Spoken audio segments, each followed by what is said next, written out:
Y'all, listen. If there is one thing I've learned, adversity does not build character. Adversity reveals character. I'm Barbie Bassett, and I invite you to join me and my friends, Therese Apel and Tracy Lee, as we peel back those adversity layers to see what else is revealed. And we are here for our episode of Y'all Listen Here. We've got to give a big thank you to our title sponsor today, the Recovery Lab podcast with Bryn Knox, David Sugg, and Daniel Anderson. You know, since 2020, the Recovery Lab has been shining a light for those battling addiction. They've had 116 inspiring episodes, all filled with hope and healing.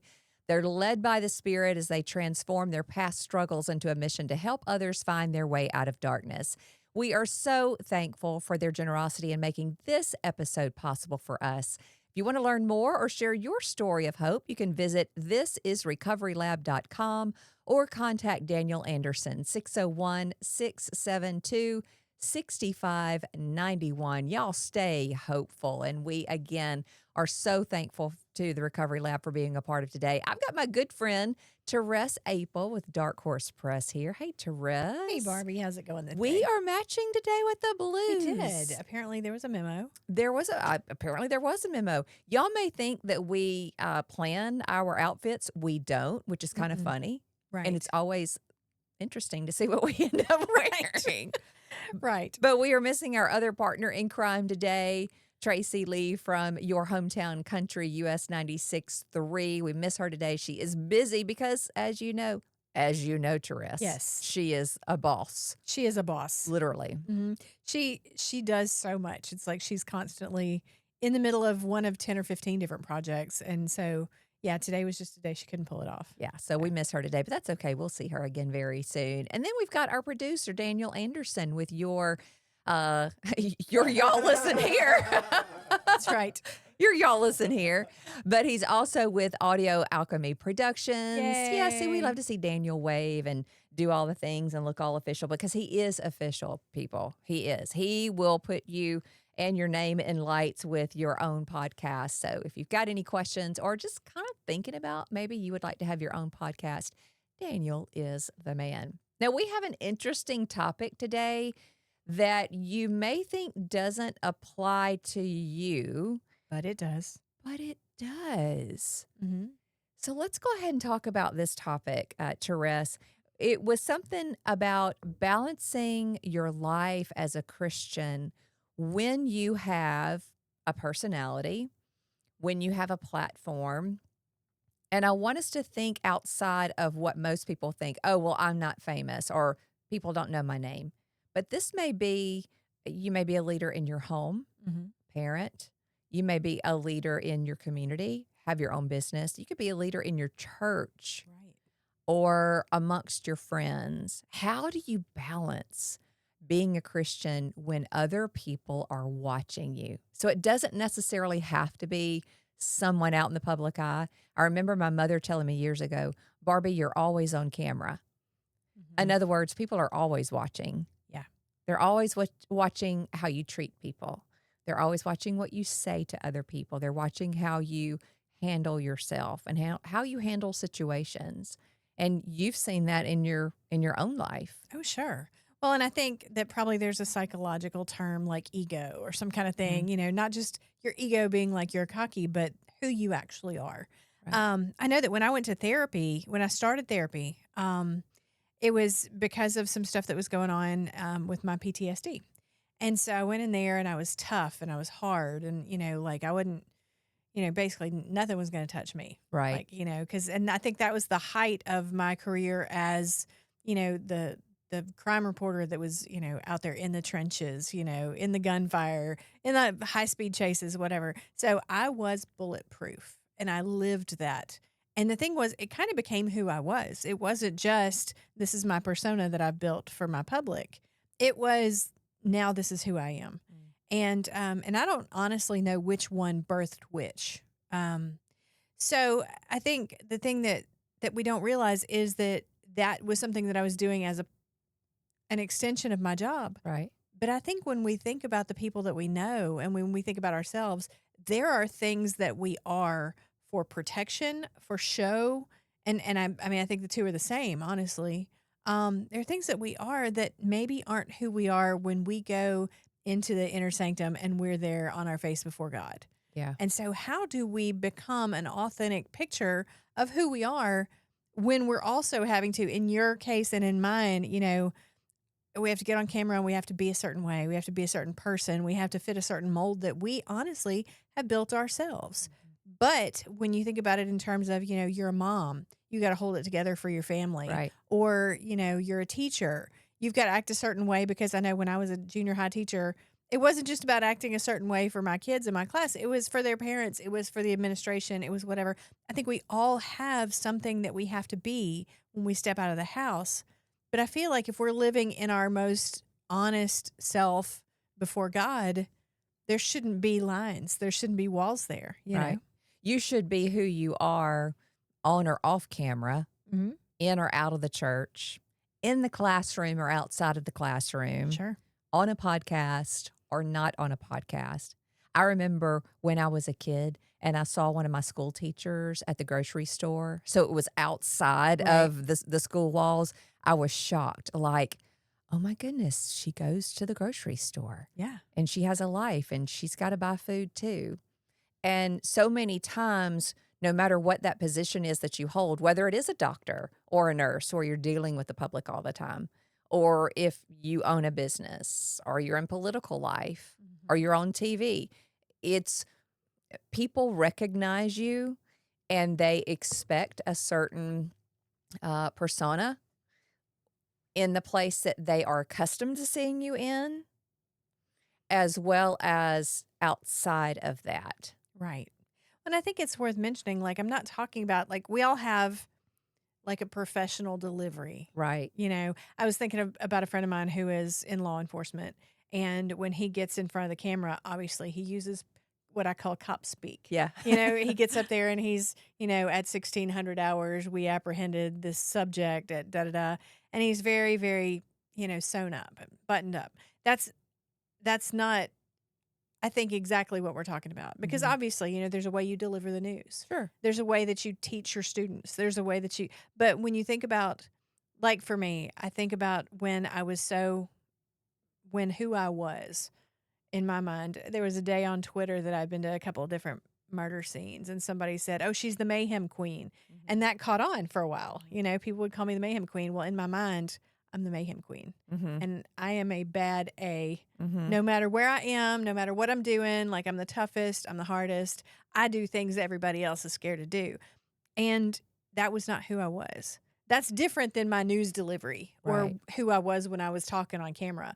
And I think that's where we really need to go to the heart of this, because to me, when I think of the Mayhem Queen, she was a protection. She was a show off. She was, even if I was pretending I was humble, I was very much just like, did you see me out there in the middle of that homicide scene, while everybody else was scared? I was the only reporter there. The cops weren't even there yet. It was so much about showing the world something that I wanted them to believe about me. But the truth was so opposite. I had been through some things as a younger adult that I remember saying to myself, and I think we've talked about it in here. I remember saying to myself, I will never let anybody say I'm not brave again. Mhm. And what's the truth of that before God? The truth is, the Mayhem Queen was a lie. I mean, she got good ratings. People love to see her do her thing. And I can still do that today, and it's a whole different ballgame. I cry a lot more. Right. I hug people a lot more. You know, it's just, I think the question becomes, when you know that who you're acting is a lie, how do you go to God with that and say, fix this? Yeah. No, that's so true. And I remember years ago, my mother told me, I talk about my mother a lot, I do and I do too. about my dad too. But it's just those bits of wisdom that you Sure. get over the years. But she would tell me, you teach what you know, but you duplicate who you are. Right. And that's kind of heavy and it's a little bit deep, but it makes perfect sense that you're teaching what you know. You taught what you knew in the journalism industry when it came to television or newspaper. But in others, in making disciples of others, our goal is to duplicate Right. who we are and what we believe. And sometimes that can be like walking a tightrope Mhm. and keeping that balance and making sure that you are who you are outside of the walls of your professional setting. Sure. Because I've gotten that quite a bit. People will come up to me and say, "Oh, I love watching so and so on channel whatever." And I met them once at the Walmart, and boy, were they totally different. They acted like I was, infringing on their territory. And I'm just sitting here listening to this conversation, and I found myself apologizing, saying, "I'm so sorry. Maybe they were having a bad day." Mhm. Because sometimes you do have bad days Oh, sure. outside of what you do. Sometimes doctors have bad days. Sometimes nurses have bad days. Teachers have bad days. And you always want to make sure that even through the bad days, that you're reflecting the love of the Lord. Mhm. And like you said, you may have to get in your car and you may have to cry a little bit because you are having a bad day. Yeah. And it's okay to admit that. Yeah. I think the thing that to me is the most important is, if you wanna boil it down, like, how do you clean it up? Like, if who I am in real life is so messy that, like, I'm playing this role over here and then I'm totally somebody, if you're so different from who you're putting out in front of people and who you actually are. And we can use the example, forgive me, but we'll use the example of the cheating CEO. Mm-hmm. Like, he goes home and he's somebody in front of his wife. Well, now he's somebody else in front of the whole world. So the difference between who she may have thought he was, she may have known, but who she may have thought he was and who we now know he is so different. Yeah. How do you clean up this guy over here that just did all this and humiliated his family? Well, that's going to God and putting yourself in his hands and saying, I need you to break me down and start me over again. And I know that for me, I didn't know how to do that at first. Like, and a lot of this goes to my therapy journey, but I didn't know how to do that. I just knew, like when they would talk to me, at one point I was in a group therapy session and we were going around the circle telling stories of some description. I don't remember anymore. The part that I remember is that the particular therapist that was working with me that day, before she even asked me about my story, she said, "And you over here with your hard iron spiky armor, go ahead and tell us it doesn't matter." And I just remember being like, "Excuse me?" And I think that Mhm. I probably used some profanities at that moment because it was like, I didn't ask for that. Like, I'm not here for that. I'm Mhm. here to get healed and you're going to throw this at me? But it was just this process of understanding, like, that's what she saw when she looked at me. I would have never told you that was the case. I would have Right. never known that I was hurting people with that spiky armor. But the fact is, when you build something around yourself that's not real, yeah, you're bumping into people with it and you're distancing yourself from your ability to connect to them, but you're also distancing yourself from your ability to connect to the creator, because in the end what it comes down to, if you ask me, is that the authenticity that we owe to God, that we owe to ourselves, that we owe to the people around us, it comes back to do unto others as you would have them do unto you.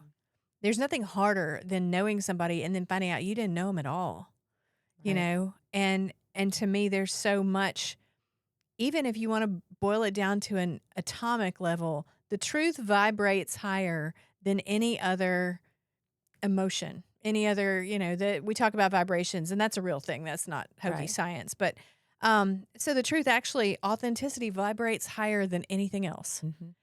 And so why would you want to be like, when I come in here with anything other than authenticity, I'm going to affect your vibrations. I'm going to affect Daniel. It's going to hurt us all if I'm coming in living something that's not the truth. Yeah, that's such a good point. And sometimes it has to do with the projections that other people put on you. I mean, shall we talk about the situation? I was thinking that was going to come up eventually. Yes. I would Hey. Yes. I know that Daniel wants all of the Right, all views, of the details all the too. details, Yeah. and all of the downloads with the situation, and I didn't think that I would necessarily I didn't think that this would fit in this conversation. I knew that it would. I didn't try to bait you into it, but I knew it was gonna come up. But, you know, people saw what happened live on TV, Yeah. not just once, but twice 2 years ago. And they see the public outcry from a small group, Yeah.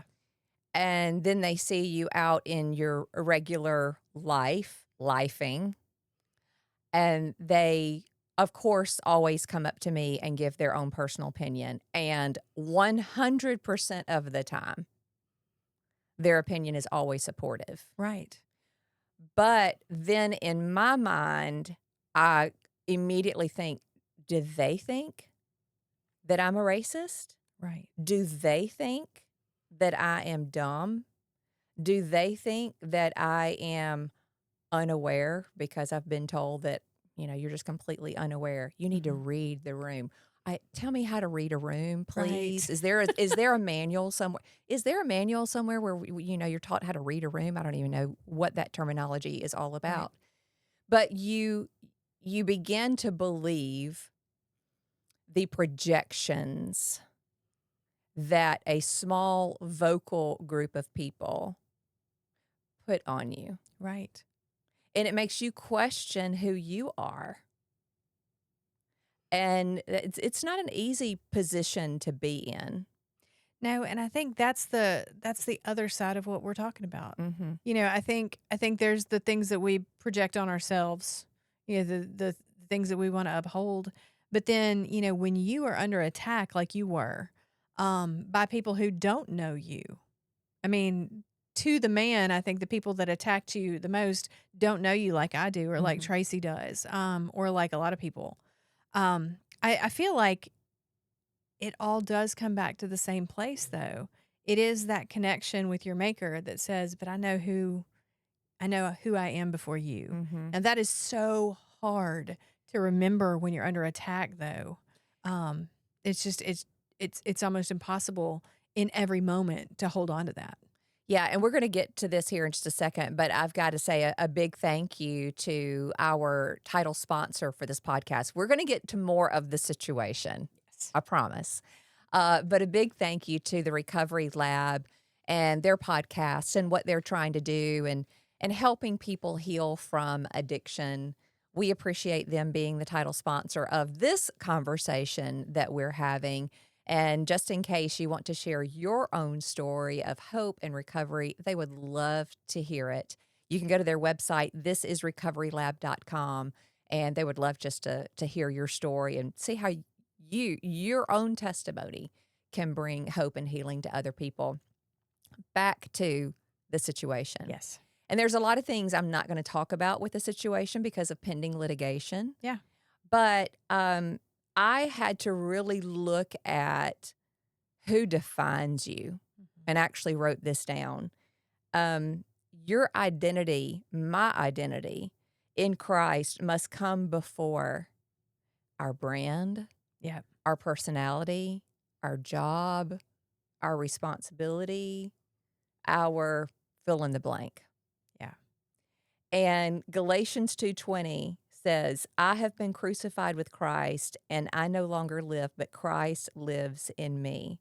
So in other words, am I being shaped by all the likes, all the follows, all the reels, all of the comments that people make about you? Because I think nearly everybody's on social media today, Mhm. and other people say things about you. Yeah. I mean, we're not the only ones that people talk about. Right.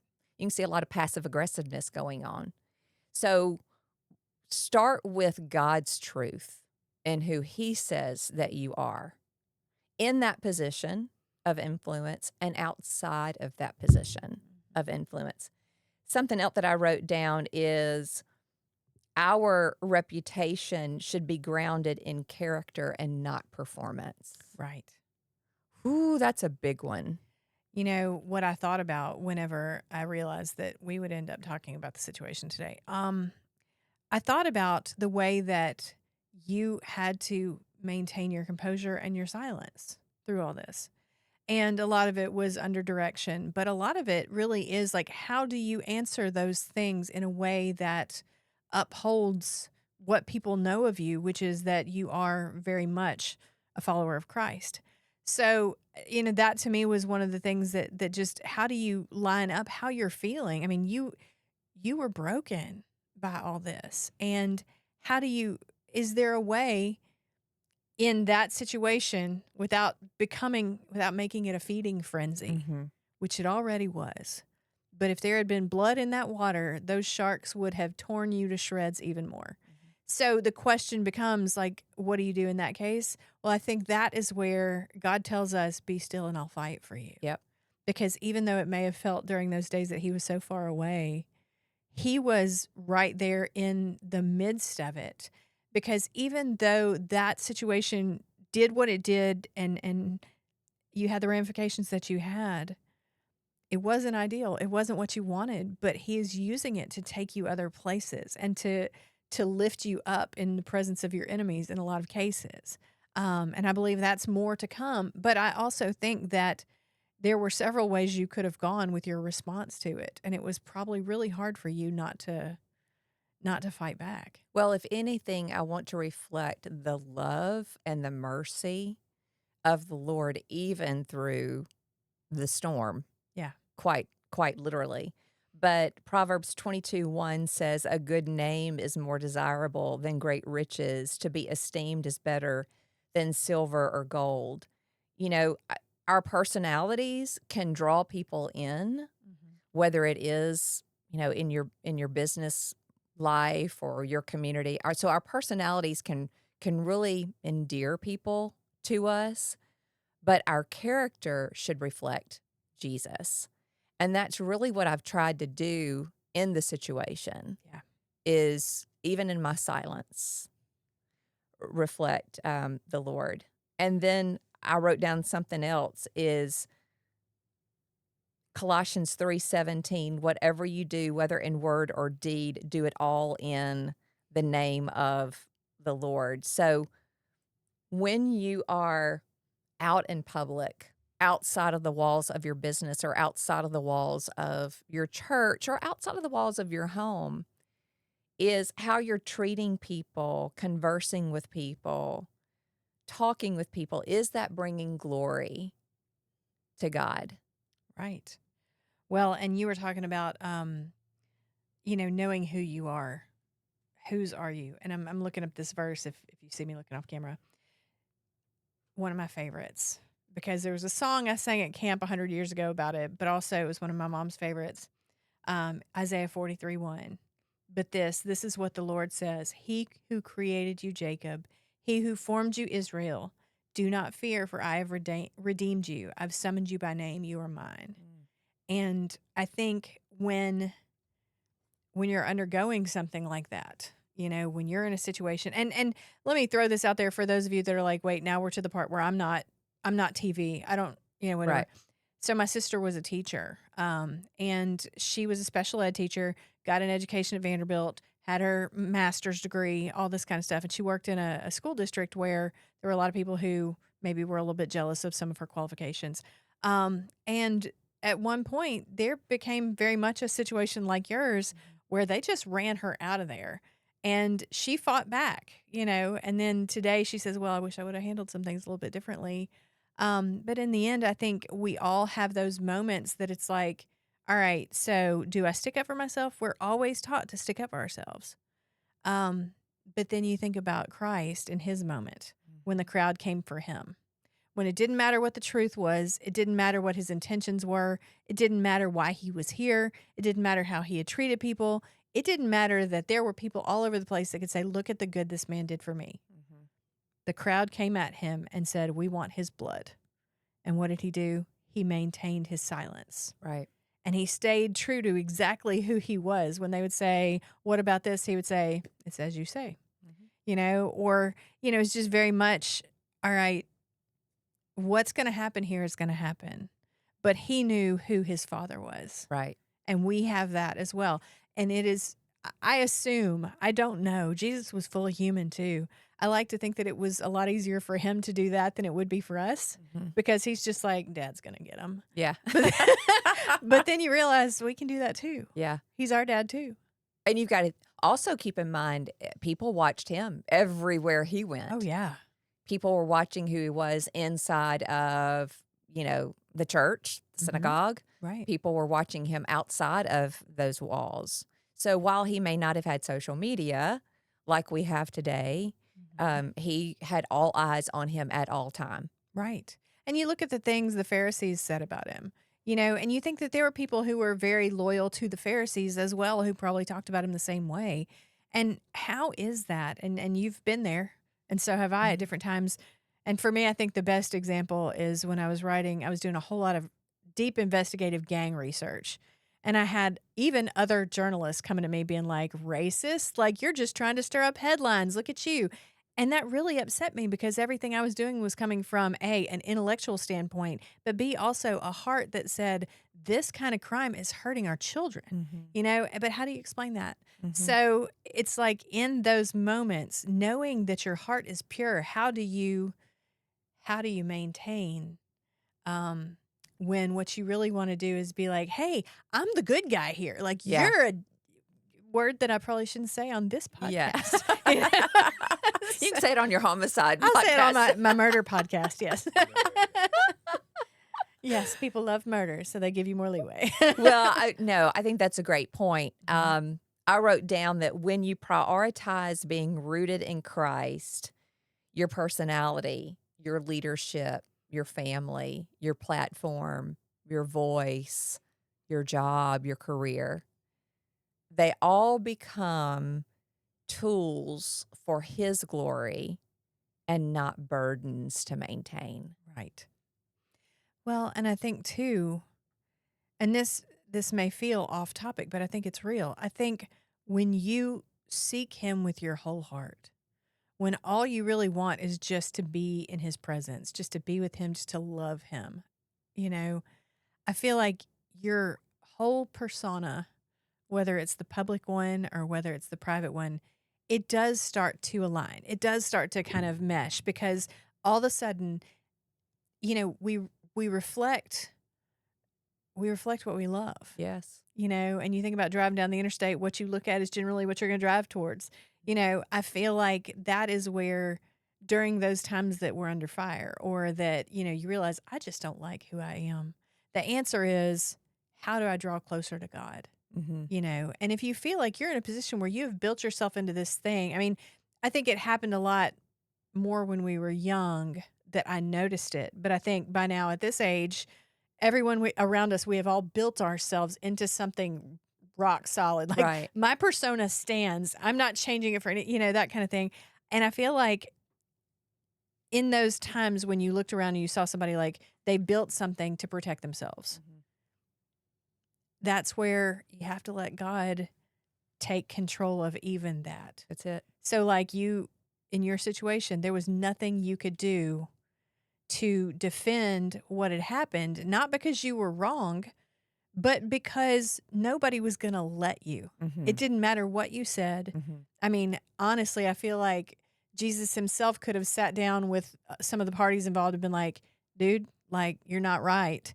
And it still would have turned out the way it did. But that is because I feel like I said, I feel like what they intended for evil, God intended for good. And your trust in the matter, your trust in God, just to say, okay, I don't know where this is going, but all I can do is hold on, And it all comes back to a topic that we had in the last podcast, humility. Yeah.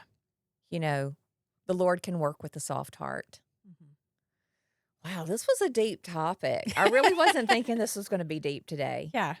But I hope maybe it has opened up a conversation for our listeners to think about in their own life. Right.